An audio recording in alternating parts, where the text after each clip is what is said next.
My name is Millie and I'm 30 years old. I married my husband, Stephen, 5 years ago. He's 5 years older than me and works for a leading corporation. When we first got married, he was calm, patient, and incredibly kind. A true partner in every sense. We were overjoyed when we found out we were expecting our first child during our first year of marriage. It felt like the peak of happiness. However, things started to change after I left my job due to the pregnancy. Stephen, who had always been gentle and understanding, began to act differently. When my morning sickness was particularly severe, I couldn't get out of bed. I ended up dozing off until late afternoon. When Stephen came home, I explained what happened, expecting some understanding. Instead, he snapped at me, something that had never happened before. "What were you doing at home all day? Do you think I'm stupid? Morning sickness isn't an illness. You're just being lazy. I've been working all day. Now hurry up and make dinner." From that day on, Stephen's criticism became a daily occurrence. No matter how hard I tried to keep up with the housework, it was never good enough for him. "Can you even manage something this simple? You really are an idiot," he would say, his words cutting deeper each time. "I don't know how you manage to survive being this stupid. You really don't know anything, do you? What can you even do?" If I dared to argue even just a little, he would lose his temper entirely, cursing and belittling me until I felt like I couldn't speak up anymore. Whenever I tried to share my thoughts, he would shut me down with a cold, "I don't care what you think, so just shut up." I was shocked by how much my husband had changed. At first, I tried to convince myself that he was just having a bad day, that the kind man I married would come back once our baby was born. Those hopes faded quickly. Even after our child was born, Stephen never returned to the caring husband I once knew. Yet, despite everything, I couldn't bring myself to hate him. I loved him too much to admit that my marriage might have been a mistake. Looking back, anyone would say I was being harassed, that Stephen had simply shown his true colors after our marriage. But at the time, I couldn't see it. I blamed myself, thinking I wasn't good enough, and began to fear that he would eventually abandon me. 5 years have passed like this. We now have 3 beautiful children, but Stephen only gives me $500 a month for living expenses. We live in company housing, so rent is deducted from his salary, and our utility bills are paid directly from the bank. Stephen insists that $500 is more than enough, but with the cost of milk, diapers, groceries, and daily necessities, it's barely enough to get by. I've had to dip into my savings from before we were married, but those have now run out, leaving us in a very difficult situation. When Stephen comes home from work and sees the cheap dinners I've prepared, his anger only grows. When Stephen sat down at the dinner table and saw what I had prepared, he sneered, "What is this? This is dinner. Can't you cook something more decent? You're home all day doing nothing, and this is the best you can manage. Can you even cook a proper meal?" I tried to explain that I didn't have enough money to buy better ingredients, but his response was cold and dismissive. I give you money for living expenses every month. It's a housewife's duty to make ends meet. That's what real housewives do. You really can't do anything right, can you?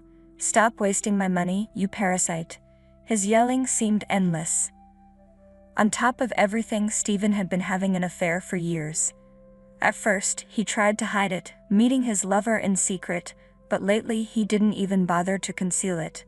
Despite all of this, I found myself still afraid that he might leave me. It was as if I had been completely brainwashed by him. Every day, I was overly sensitive to Stephen's moods, and the only comfort I found was in watching my children grow. But even that small solace was tainted by the reality of our situation. I wanted to dress my children in cute clothes, but I couldn't afford to buy any. When my mom friends invited me to lunch or tea, I had to decline because I simply couldn't afford it. It was one thing for me to miss out, but I felt terrible for my children. Stephen would always claim that $500 was plenty for any housewife to make ends meet. Yet the moms around me seemed to live without a hint of struggle. They were always well-dressed, lively, and their children seemed happy too. With each passing day, I lost more confidence in myself, believing that I was a failure as a mother and that everything was my fault. But then, one day, I made a bold decision. I confided in one of my closest mom friends about what was happening at home. When she heard my story, she was genuinely shocked. "None of this is your fault, Millie. Your husband is completely wrong. What he's doing is harassment, plain and simple." I had never even considered that Stephen's actions could be harassment. "There's absolutely nothing wrong with you, Millie," she continued. "You're neither stupid nor incompetent. You're a wonderful mother." Her kind words gave me the courage I needed. I decided it was time to stand up for myself and negotiate with Stephen for more money to cover our living expenses. When I broached the topic with him, his reaction was as harsh as ever. "What are you talking about? I'm giving you more than enough. When are you going to stop wasting all my money?" "But the kids are getting older," I explained. "There are things they need, and I need money to spend time with their friends' mothers too." "Not a chance," he snapped. "You just stay home. Take care of the kids and do the housework. Don't try to act all high and mighty when you're so incapable." His yelling upset the children, and they started crying. "Shut them up," he barked. Before I even realized it, the words slipped out of my mouth. "I want a divorce." I was shocked at myself. I had never thought about it seriously before, but now it just came out. Stephen looked stunned for a moment but quickly regained his composure. "Do you really think you're in a position to demand that, you parasite? Fine, I'd be glad not to see your miserable face anymore, but you're going to pay back every penny you've squeezed out of me." He started calculating. "That's $500 a month, so $6,000 a year, which makes it $30,000 over 5 years. And of course, I'm keeping the children. Get the $30,000 ready, and then you can leave on your own." With that, he stormed out of the house like nothing had happened. I collapsed on the floor, hugging my crying children as tears streamed down my face. My youngest was only 11 months old. How could I possibly come up with $30,000? But even more pressing than the money was the need to protect my children and figure out our next steps. I felt like I would rather die than be separated from my children, but I no longer had the confidence to endure life with such a terrible husband. Overwhelmed by the situation, I finally reached out to my mom. My dad had passed away while I was in college, and the house where I grew up no longer exists. My mom now lives with my brother and his wife, which made it difficult for me to rely on her. I had always hesitated to burden her with my problems, but now I had no choice. When I told her what had been happening, she was upset and chastised me for not coming to her sooner. I heard her crying on the other end of the line. She assured me that both my brother and his wife were deeply concerned and insisted that I come to their house as soon as possible. Before I left, Mom advised me to gather evidence of Stephen's infidelity, so I started documenting his actions, including receipts for gifts and brand name products he bought for his lover, as well as hotel receipts for their stays together. I collected credit card statements and other evidence as Stephen was careless with his paperwork. Mom hired a lawyer to handle the legal matters.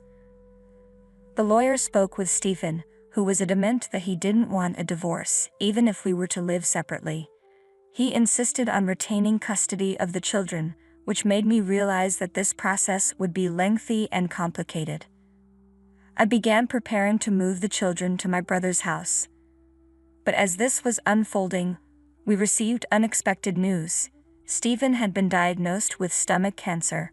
Fortunately, it was detected early, and the doctors said it could be treated with surgery. Stephen was admitted to the hospital for the procedure. Without him at home, life felt incredibly peaceful and refreshing. I experienced a calmness that I hadn't felt in a long time. Perhaps it was because I finally had a moment to breathe and focus on my own well-being and that of my children. Notice that with the stress of Stephen's absence, I had become more cheerful, and my children seemed livelier and happier than usual. Seeing them so well and thriving only strengthened my resolve to get a divorce. I had no regrets about leaving a husband who claimed his cancer was a result of the stress caused by my actions. Determined to raise my children on my own and ensure their happiness, I felt ready to move forward with my life. Then unexpectedly, Stephen's attitude softened. He expressed a willingness to divorce me, claiming that his cancer and the threat to his life had made him realize he wanted to start fresh. He wanted to reset his life and leave behind what he deemed unnecessary, including me and our children. It was clear that even in such a dire situation, Stephen's focus was solely on himself. I was taken aback by his callousness, particularly his dismissive attitude towards our children. Despite this, I saw no reason to reject this opportunity to finalize the divorce. I acted quickly to complete the process before Stephen could change his mind. He no longer seemed to care about maintaining a relationship with the children, so I asked him to sign a pledge stating that he would never see them again. While this arrangement was convenient for me as it meant I would not receive child support, Stephen agreed to a substantial financial settlement. I also demanded compensation from his lover.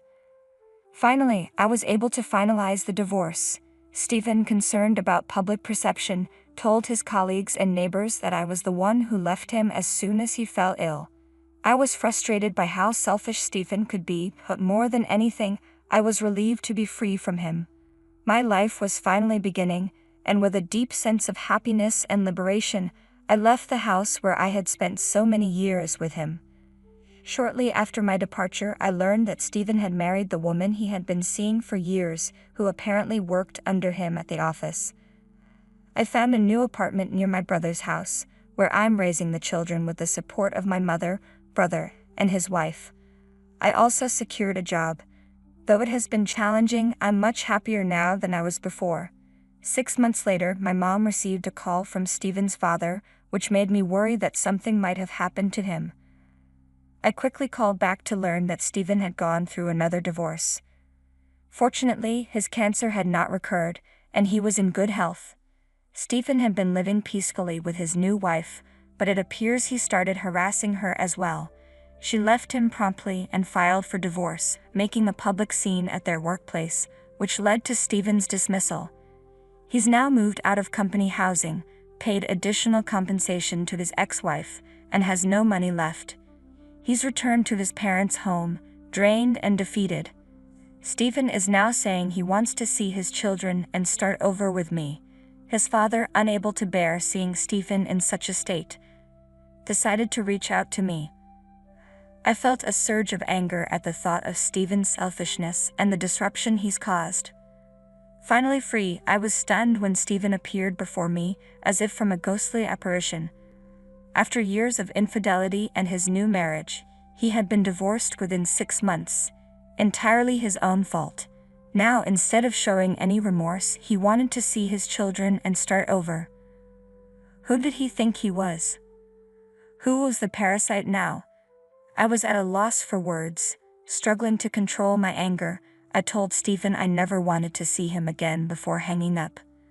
A few days later, as I was heading home from work, I was shocked to find Stephen waiting for me in a park near my house. My heart nearly stopped when I saw him. He looked pale and exhausted. For a moment, I didn't even recognize him. "Millie," he said, "I realize now that you're the only one for me. Our children need a father, right? I know a lot has happened, but we can start over. You must be having a tough time on your own, but I can help with the housework for a while." I couldn't contain my frustration. Start over? That's a joke. It might make sense for me to say that, but you have no right. I have no intention of rebuilding anything with you. I'm thrilled to be away from you. I don't care what's happened to you. And don't pretend you're doing me a favor. I'm far better off now than when I was married to you. Stephen stood there, stunned, his mouth hanging open. It was the first time I had ever spoken to him like this, so his reaction was understandable. "Just leave," I continued. "I don't know how long you've been here, but if you think you can waste your time like this, why don't you find a job or something? You're an adult. Don't have your dad follow me around. And if you come anywhere near me again, I'll call the police." With that, I walked away, leaving him standing there. Although I was scared and furious at his sudden appearance, seeing the look on his face actually made me feel better. My children and I haven't seen Stephen since, and we are living peacefully and happily. I believe there's still so much life ahead of us. I'm committed to staying positive and working hard until my children grow up.